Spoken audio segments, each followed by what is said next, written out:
opportunities to go down and tie the football game and not doing it. You got to be able to make that stuff happen, and we haven't done that enough this year. It seems like this one's hit particularly hard. Is that true about how you feel? Yeah, I mean, you're just getting late in the season, and you're not going to get these opportunities back. And that's a good football team, but we had chances, and we didn't execute at the right time to win it. What's the thought when Winding goes down the very first play? You guys knew you already had some guys missing up there. I mean, you just got next man up. I mean, obviously, not where you want to be, but I thought Essa played his tail off for being a guy that had to kind of get activated and be on the roster and go up against one of the best pass rushes in the league. And I thought he did a great job giving me time to throw the ball down the field in big situations. You don't know for sure. A lot of us, could be Travis's last season. I guess how frustrating is that aspect? When you see him after the game. Yeah, I mean. Every season that I've had with him these last few years, I try to cherish because you never know. He got himself in great shape this year, and he's played great football, and he'll have the option to do whatever he wants to do after this season. But I know one thing is he'll give everything he has the rest of the season to try to give us a chance to make a playoff run. We know the chances are getting lower and lower, but I know the guys on this team are going to give everything they have every opportunity. The guys up to say, okay, let's give ourselves. I think it's just who we are. Like, I mean, I know we're not winning games, but that mindset that these guys have in this locker room, in the games that we're not winning, you can never question the fight of this team. And obviously, we're not executing at the right moments, and we're not making those plays. But at the end of the day, you'll never question that, and I think you'll see that for these last 4 weeks. Leading into tonight, you guys were first in the league on fourth down attempts in terms of conversion. Just what went wrong in the second half when Andy did give you guys opportunities there to do? Yeah, I mean, they did a good job on the fourth down of passing off the crossers, and I tried to get the ball to Rashid. I think I was a little late, and the guy made a great play breaking on the ball. I mean, just got to execute at a higher level in those big moments, and something that we haven't done this year. And we're not going to have many more opportunities, so we have to go out there and maximize those opportunities and try to give ourselves more into the playoffs. Specifically on that, excuse me, 4th and 1 on your own 31, decision to go for it and the play call. Yeah, I mean, Coach Reed believes in us. We've executed on that in that same situation several times this season, and they did a good job of passing the crossers. I wish I got to Rashid a little bit earlier, or if I could have bought a little bit more time. In hindsight, probably try to hit Trav over the top of the defender, but I mean, he made a good play. They made good plays today, but I'll never question the decision to go for it because I believe in the offense and who we are. What do you say the next 4th down? When the ball goes to Rashid's hands, or when Travis, bobbles that one for their side. What do you say to the guys to try to keep them engaged, or what do you say to a pro like Travis in that moment when you? I mean, I don't have to say anything. I mean, he's a champion for a reason.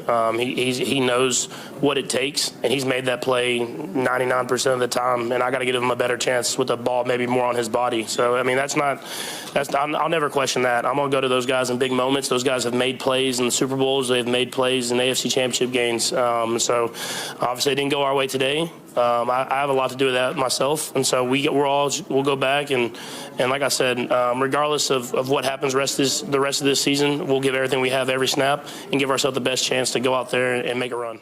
Maybe later tonight, or when you rewatch the game, about that deep shot to Tyquan in the end zone, just how close you guys were to maybe.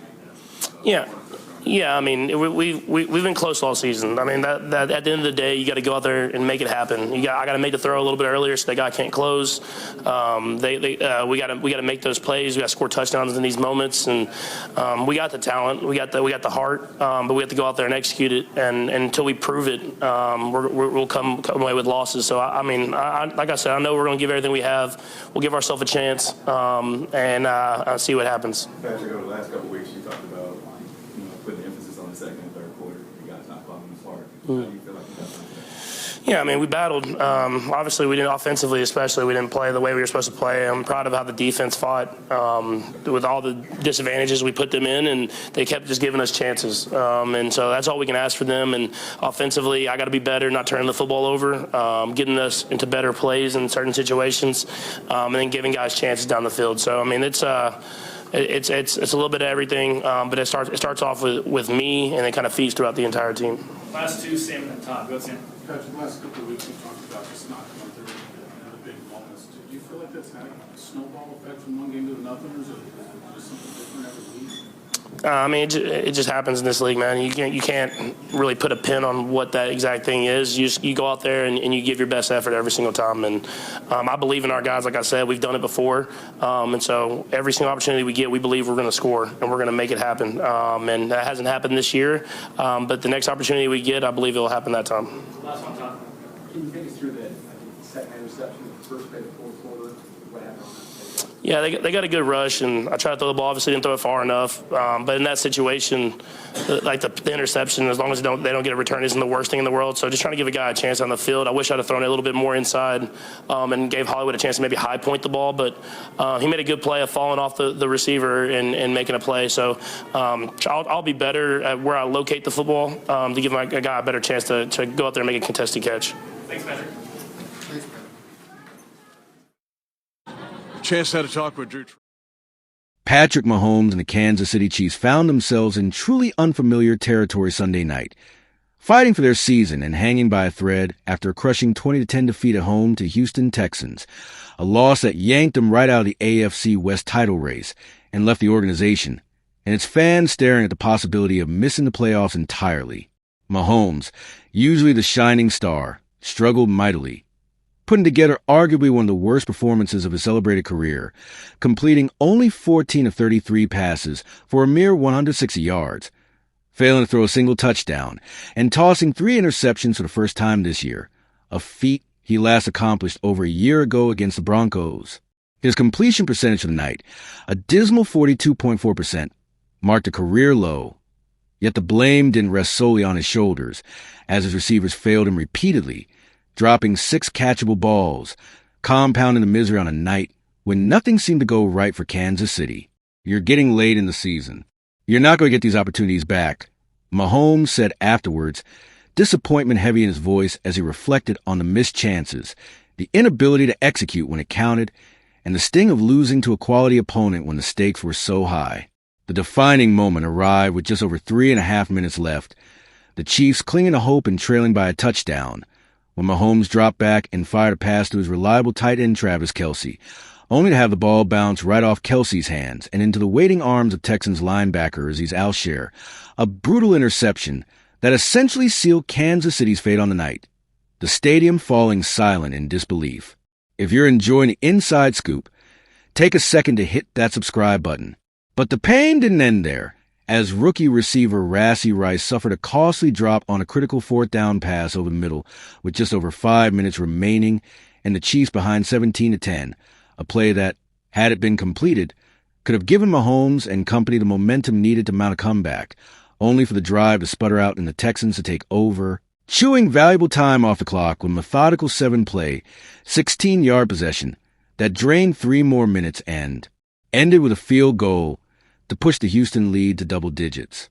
The Chiefs' night began on a sour note, too, with offensive lineman Wanya Morris suffering a left knee injury on the very first play, further depleting a unit already battling injuries and inconsistencies throughout the campaign.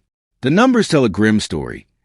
Kansas City now sits at 6-7, their worst record through 13 games since 2012, and the AFC West, a division they've ruled for 9 straight years, is now up for grabs, destined to land in the hands of either the Broncos or Chargers as the Chiefs' reign as division kings comes to a jarring halt. That 9-year streak of division titles have been the second longest in NFL history, a testament to their dominance. But now the only streak that matters is the one threatening to keep them out of the postseason altogether. With the loss, the Chiefs need to win out and pray for help from other teams just to have a shot at sneaking into the playoffs after coming so close to glory in the Super Bowl last season, a sobering reminder of how quickly fortunes can change in the NFL. Defensive tackle Chris Jones, reflecting on the razor-thin playoff odds, said, "We've still got an opportunity. Even though it's a slim opportunity, we have an opportunity. For us, the door is still open. It might be a 10% chance. It might be a 5% chance. But as long as we have an opportunity and a chance, we can control that and let the cards fall where they fall. Clinging to hope as the season winds down and every game becomes a must-win." The loss stung even more for Travis Kelce, who had to endure the painful turnover in front of his fiancée, superstar singer and 14-time Grammy winner Taylor Swift, making her first appearance at Gayha Field since late November, adding another layer of emotion to an already dramatic night for the Chiefs and their fans. The stakes remain sky high, the pressure mounting with every snap as Kansas City stares down the barrel of an uncertain future, desperately trying to rally and keep their playoff dreams alive in a season filled with adversity, missed opportunities, and the kind of heartbreak that only sports can deliver. Don't miss out on more dramatic NFL moments. Subscribe now for all the latest updates.